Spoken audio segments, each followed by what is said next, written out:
பரிகாரங்கிறது 12 முறை இருக்குது.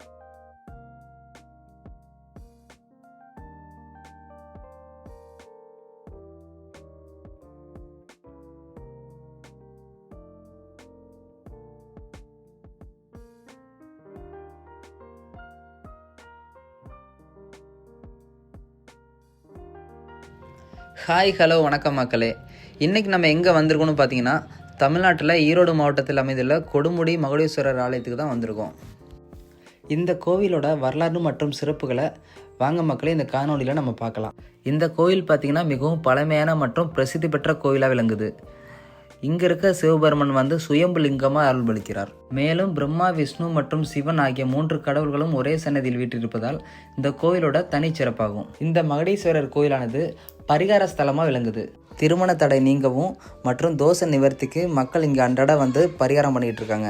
தல வரலாறுன்னு பார்த்தீங்கன்னா, மலையத்துவச பாண்டியன் இந்த கோயிலை திருப்பணிகள் செஞ்சுருக்காங்க அப்படின்னு சொல்கிறாங்க. மற்றும் மலை உச்சியே லிங்கமாக இருப்பதால் கொடுமுடி அப்படின்னு பேர் வந்துச்சு அப்படின்னும் சொல்லப்படுது. மற்றும் திருஞான சம்பந்தர், அப்பர், சுந்தரர் ஆகியவர்களால் தேவார பாடல் பெற்ற ஸ்தலமாகவும் இது விளங்குது. ஸ்தல விருட்சம் அப்படின்னு பார்த்தீங்கன்னா, இந்த கோவிலில் 3000 ஆண்டுகள் பழமையான வன்னி மரம் ஒன்று இருக்குது. இந்த மரத்தில் பூ பூக்கும் ஆனால் காய் காய்க்காது அப்படின்னு சொல்லப்படுது. மக்களே, இங்கே இருக்க சிவலிங்கம் ரொம்ப சின்னதாக இருக்கும். அகத்திய மாமுனிவர் இங்கு லிங்கத்தை வழிபட்டுட்டு தன் கையால் இங்கு உள்ள லிங்கத்தை தழுவிய போது ஏற்பட்ட கைவீரல் தடயங்களும் இன்றளவும் நம்மளால் காண முடியும். மக்களை பரிகாரம் பண்ணுறதுக்கு ஒரு நல்ல ஸ்தலம் அப்படின்னு சொல்கிறாங்க. இதை பற்றி நம்ம ஐயர்கிட்ட விசாரிச்சு பார்ப்போம். பரிகாரம் பண்ணுற மாதிரி ஃபஸ்ட்டு ஆற்றுல ஸ்நானம் பண்ணிவிட்டு விநாயகருக்கு தீர்த்து ஊற்றிட்டு பரிகாரம் பண்ணணும். பரிகாரங்கிறது 12 முறை இருக்குது. 12 தோஷங்களும் இருக்குது. 12 ராசி இதெல்லாம் இருக்கிறதுனால காலசர்ப்ப தோஷம், ராகுகேது, கலத்திர தோஷம் இருக்கிறவங்க இந்த பரிகாரம் பண்ணிட்டு போனால் 48 நாளுக்குள்ளே அது நிவர்த்தியாகி அவங்களுக்கு ஒரு நல்ல வாழ்க்கை கிடைக்குங்கிறது ஒரு ஐதீகம்.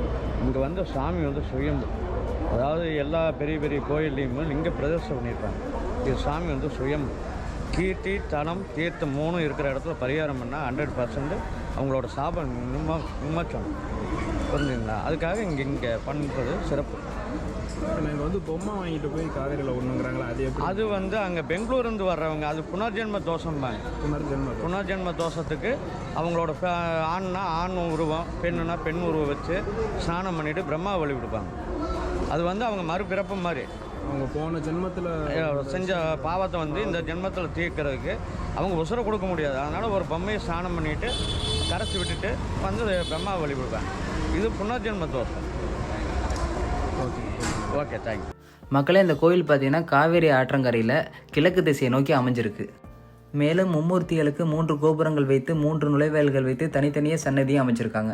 மகுடேஸ்வரரான சிவபெருமானின் கல்யாணத்தை பார்க்கறதுக்காண்டி படைப்பு கடவுளான பிரம்மனும் காக்கும் கடவுளான விஷ்ணுவும் ஸ்தலத்துக்கு வந்ததாக புராண கதையில் சொல்கிறாங்க. மக்களே, நீங்கள் இந்த கோயிலுக்கு வரும்போது காவேரி ஆற்றில் குளிச்சிருங்க. அப்படி இல்லை நீங்கள் ஆல்ரெடி வீட்டிலே குளிச்சுட்டு வந்துட்டீங்க அப்படின்னா ஆற்றங்கரையில் கைகால் அலம்பிட்டு அப்படியே கொஞ்சம் தண்ணி எடுத்து நீங்கள் விநாயகருக்கு ஊற்றி அபிஷேகம் பண்ணலாம். இந்த மாதிரி காவேரி நீரால் விநாயகரை வழிபடுறதுனால திருமண தடைகள் நீங்குவதாகவும் குழந்தை பேர் இல்லாதவங்களுக்கு மகப்பேறு வாய்க்கும் அப்படின்னு நம்பப்படுது.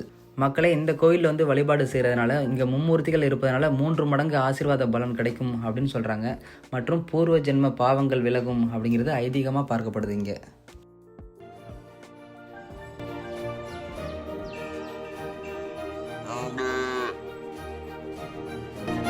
மக்களே, உங்களுக்கு இந்த கோயிலுக்கு வரதுக்கு வாய்ப்பு கிடைச்சா கண்டிப்பாக விசிட் பண்ணி பாருங்கள். கண்டிப்பாக உங்கள் வாழ்க்கையிலும் ஒரு நல்லது நடக்கும். மாற்றமே நிலையானது அப்படிங்கிறத நம்ம என்றைக்குமே நம்புவோம்.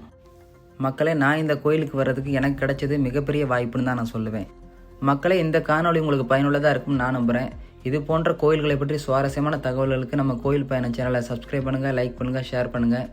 மீண்டும் அடுத்த காணொளியில் சந்திப்போம். நன்றி மக்களே.